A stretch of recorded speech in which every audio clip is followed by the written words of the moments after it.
Be the Good is all about people doing good in the world while following their passions. Good for their own souls and for others. I'm Kate Chericello, and welcome to today's episode.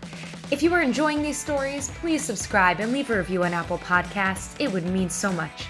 You can also join our Facebook community under the group title, Be the Good with Kate Chericello. Let's spread a little more goodness in the world. Today's guest on Be the Good, I'm thrilled to introduce you to Maurelehena Walles, and she is the founder and CEO of Equity Design Inc. She is also World Masters track and field gold medalist and record holder, and she does so much more. So usually I give people a little bit longer introduction, but honestly, I really want Maurelehena to be able to tell you all about this. So Maurelehena, thank you so much for being here with me today. Yeah, thank you for having me on this beautiful Thursday. Absolutely. Thank you. So with all my guests, I ask 5 questions. You can take them however you want. And so first, simple but not easy. Who are you and what do you do in your own words? Oh yeah, yep, simple but not easy. So my name is Maurelhena Walles, founder and CEO of Equity Design. I am a social entrepreneur. I am an athlete. I am someone whose favorite movies all revolve around musicals because musicals bring me joy. I am a friend and auntie to 2 beautiful girls that I've raised, that I have 4 all together, nieces and nephews, and a daughter, a wife. So many things, and just wear so many hats. Excellent. Excellent. Maurelehena, please tell us all about your path to starting this company through, and you can take it all the way back to childhood. You could take it back to the start of your company, but please tell us more.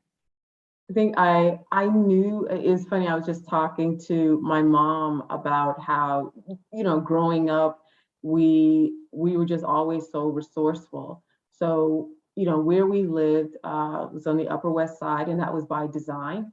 So my father knew, early on that in order for us to be able to get into the best schools, we had to live in a certain community. And that was great. We had access to it, but access and affording it, I found out, are 2 different things. I called myself a window shopper at a very early age. So on the Upper West Side, was able to see, youth being coached, right, in these different teams. But my parents just couldn't afford it. So I knew I was a runner early on. So my mom, she'd work like just all late at night at the post office, and she would come home and she was like, okay, come on, we're going to go to the park, and you get a chance to practice, run around. And that was my introduction to running and track and field. And from then on, just kind of relied on like school-based programmings to be able to give me access to track, and just realizing it was something that I really was passionate about and wanting to do. So growing up on the Upper West Side, I realized I was definitely exposed to what I would want my life to be growing up. But we just couldn't afford it. I think that it made me realize at that moment, if it is something that I want or truly desire, I needed to work for it. And I made sure after middle school to position myself at one of the best high schools that gave me a balance of both track and field and academics. And so I went to A. Philip Randolph Campus High School in Harlem. It also gave me access to City College. So our school was right on the campus of City College, which was fun, especially for a high school student. And during that time in high school, again, it was just really about how can I now position myself to get to a college that would afford me the opportunity to go for little or nothing And I can use track and field as an entry point. And so, and that's what I did. It was a part academic, part track, and I knew I wanted to go to an HBCU, a historically Black college. I didn't know I was going to be destined to go all the way to Alabama A&M University, but in any case, it was track that has opened the door for me so many different ways to travel, to represent the United States. And it also had me understand just how important you can apply at an early age the discipline that sports affords you, especially a girl. And then you apply that to your work ethic, you apply that to just everyday living. And so I had this discipline, and it was very fortunate. But then I realized that not everyone, again, has access, right? So I just started like really thinking like where I want my career to be. And I was very mission driven. And so I knew that my work would always be in the nonprofit or social entrepreneurship sector. So I always knew that I wanted to give back. I knew that I didn't want to be in a corporate setting. I knew, or as my mom says today, like, you know, you can't sit still for long. She's absolutely right. Same. Yes, I just never imagined myself, but I've always imagined myself giving back and working with kids, which is so much fun, and it keeps you on your toes. And so, yeah, I just being an athlete, and what I guess you could say was unfortunate as a child, again, to not have access. Or being able to afford the resources that were needed so that I could, you know, be an athlete, so that I could socialize and be able to have what was considered the best. And so, you know, but at the same time, I was fortunate enough to learn how to do more with less. And it was because of that mindset, because of the athlete's mindset, that I am who I am today and where I am today. Amazing, amazing. So Alabama A&M, and then you went and got your master's as well, and that was back here in New York, right? Yes. Okay, and then was it right after that that you started your company? Oh no, so after I got my master's, I got an MFA, and my thought process was, you know, I wanted to use media as a tool, as an educational tool to bring awareness, visibility. Did my thesis on the impact of HIV/AIDS and how they were educating minority youths in New York City. And so, you know, I realized I started stepping more and more into education, and, you know, was fortunate enough to do everything from be an educational coordinator, and just realizing I wanted to do more. So I went back to school at NYU for education, communication, and technology, and then continued to work in the nonprofit sector, where I also met April. Yes, another former guest who connected Yes. us. A wonderful person, yes. And, you know, I started to really see my path, and it was around helping people. It was around education. And then after working at Bailey House, I started thinking about starting my own company. And so I actually, the first time I started equity design was around 2012. But as I was doing it, I met Emil, who at the time was the executive director of Fit for Life NYC. We started talking, and one thing led to another, where he was like, why don't you be my executive director? And I thought about it, and I was like, okay, all right, you know, I'll do it. And so for 7 years, you know, I ran Fit for Life NYC, which was another social enterprise, but it focused on youth development, sports, and physical activity. Our market was more so charter schools and underserved communities.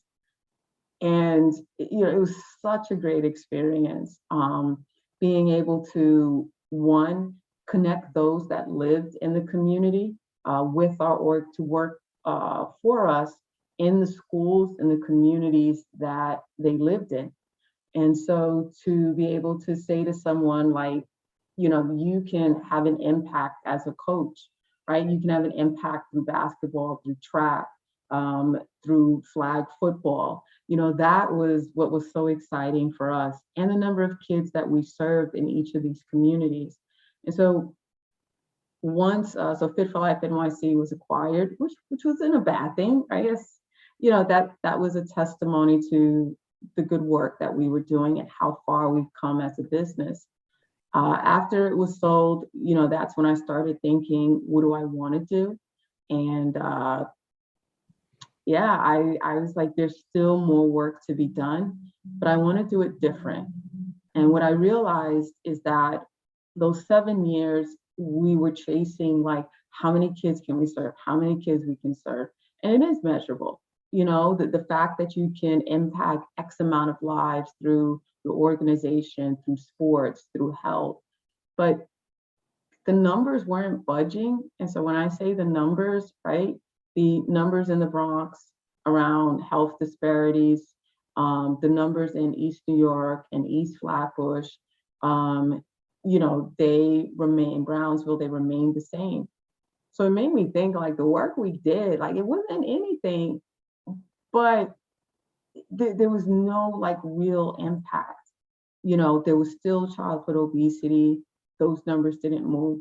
There were still people living, with high blood pressure, high levels in comparison to the financial district, Park Slope, Upper West Side, Upper East Side. And so these communities are like a blink away, right? But because of someone's zip codes, it dictates the resources that come in. And so this immediately had me thinking about what it was like for me growing up. A little bit of reverse, because my zip code had the resources, I just couldn't afford it. So again, how do we give access, but how do we also make sure that programming is designed specifically to be able to change those numbers? And so that's really what equity design is about. Looking at data, using an equity lens to design physical activity programming. And so if you think about it, we take steps back, and if we use like an analogy of an architect, right? So we design, we are the architectures of physical activity design. Excellent.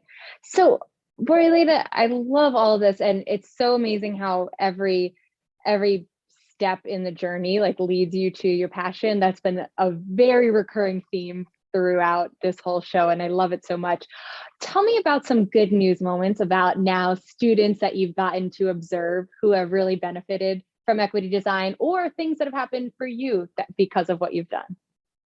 I think it's,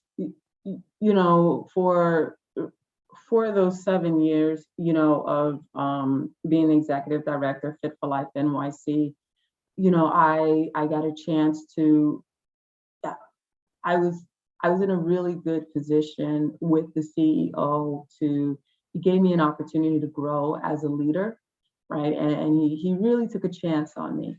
And I'm always so like thankful for that moment, right? And it allowed me to see, right, how I can take that experience and all those experience from, undergrad, from when I was at Bailey House, and I can actually see it coming together.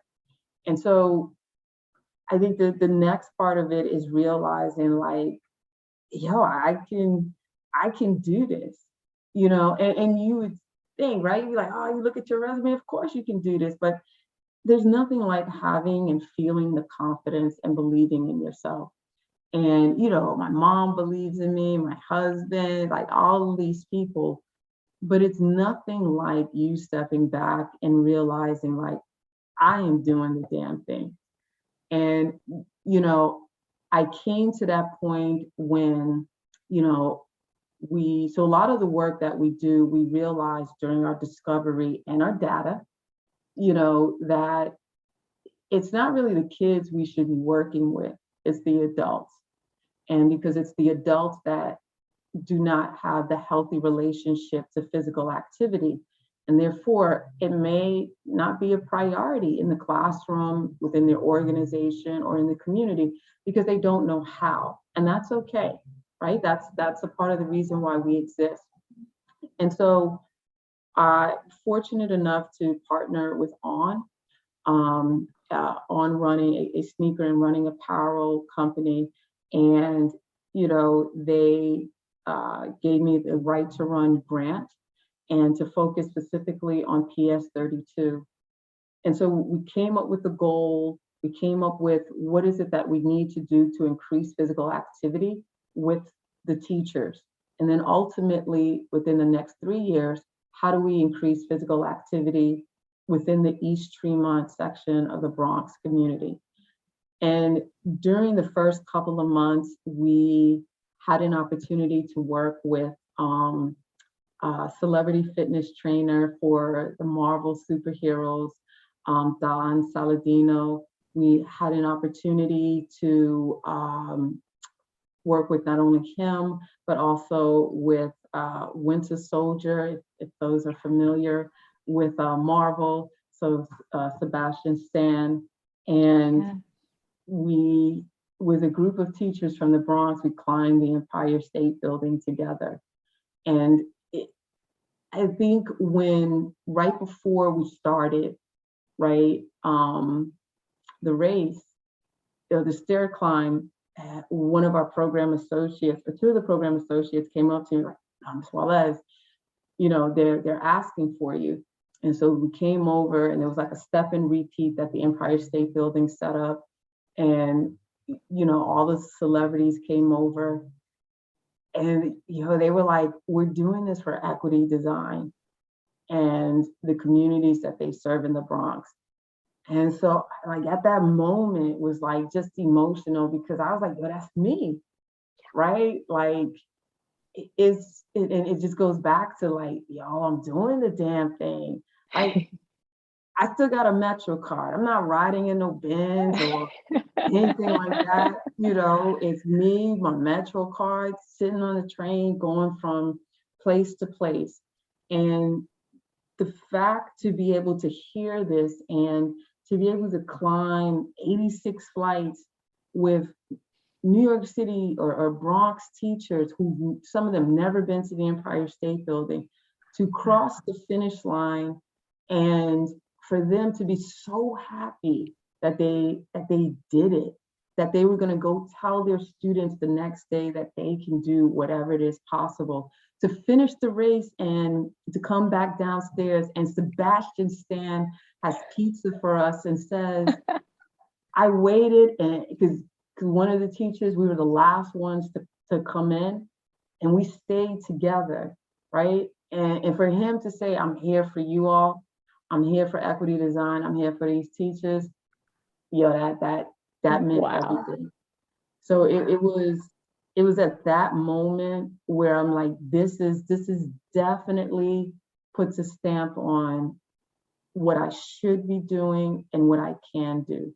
So it was that moment that helped me realize, like, sky's the limit. No matter who tells you no, or like, if you have a vision, move forward with it. That is so incredible. I have to ask, just a side question. Did you ever have a moment when you were building the company, like at the beginning, before you were really like in the schools, it was just starting out, where you weren't sure if that was the right way to go? If you thought maybe I should find another organization just to be a part of and not start my own, or anything like that? Yeah, I did. And there are moments even now, like it's hard. It really is hard. There's nothing at this point. Someone said that, I was talking to him, and he's mentoring me through this, right? He was like, you are the today, you are the tomorrow of your company. You are everything. And it's hella hard, There are moments where, if you think about it, an analogy of like a kid who has homework to do and everyone's playing outside. Yes. So, I'm like, it's beautiful outside. Or my husband be like, did you go out? No, I didn't. Oh, wow. Yes. But it's the goals, keeping those goals in mind. Because Yeah, it's amazing too. It's just such a short amount of time. You went from the last job ended, you're gonna throw your whole heart and soul into equity design, and next thing you know, you have this giant event already. The grant's already been done, and Sebastian stands waiting at the end of it. I mean, that is a big leap in a short amount of time. So congratulations, it's amazing. yeah, thank you. And my thought process was, not just that, but like I sometimes entrepreneurs or founders, whether you're a social entrepreneur, or a overseeing as a founder of a nonprofit, you know, it can be tempting to like chase the money, not follow it. Following it, I feel like, is different. Chasing it is another thing. And so I'm trying to be as mindful as possible and to understand that, I have power too, right? So if an organization or a corporation comes and says, we'll give you X amount to do X, Y, and Z, you know, I pause to say, well, are you the right fit for me? I might be the right fit for you, but let's look at your portfolio. Let's look at what you're expecting of me. And let me tell you what I am expecting of you. And it's such a great relationship with On, because it's genuine and it's just nonstop asking, what do you need? What do you need? And I'm like, they're like, that's like the Gucci of like what you want your relationship to be with your sponsor and grantor. And so, you know, I I'm not I'm chasing the I'm chasing and following the best opportunities for the communities that we serve. Mm. And I am positioning power in words. I am positioning equity design, in a space where a sponsor or a corporation would want to work with us because they identify, not just throw money at us, but give us and trust us, right? That they identify with the work that we're doing and the impact that we want to have. Those are such important things to hone in on too, is that power that you have, right? Even though you're often the one that's going to be asking for the grants or asking for the help as a nonprofit, you also have so much power in what you're giving. And so that's huge. And I feel like a lot of companies take way too long to figure that out, and companies and individuals too, right? There's Right. always this sense of, oh, I'm smaller, I have to like take a back seat, but just to own it and say, look, I have so much to offer. And that's huge. And I love what you said on that. So thank you. Yes, yes. Yeah. So you kind of answered a little bit of this next question, but do you have any mantras or sayings that you found that have really supported you throughout these years? Um, the one that and for those that know me, I remember when I transitioned from Bailey House, and it was the first time I read this book about social entrepreneurship, and I was like, what is that? And it's, started reading about like what Ben and Jerry does, what Patagonia does, and all of these like big time corporations, that it's really about doing good and sustainability. And one of the books was, it's called Being Bold. And I read it a couple of times and it still stands on my desk. And within the first few pages, and it's from, I think, Echoing Green, which does a fellowship for social entrepreneurs and change makers. And it says, fear means go. And whenever you get that feeling of like fear and I think I can't do it, that's all the reasons why you should. And it's real. And it's tough because for me, right, there's this fear because, I am in a male dominated world, right? So that it's the world of fitness, it's the world of sports. And, someone say, well, all of it is male dominated.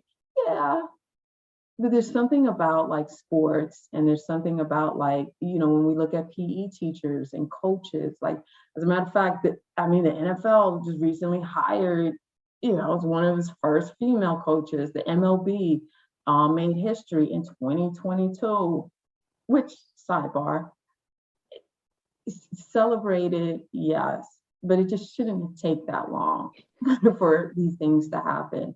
And so it's very male dominated. And so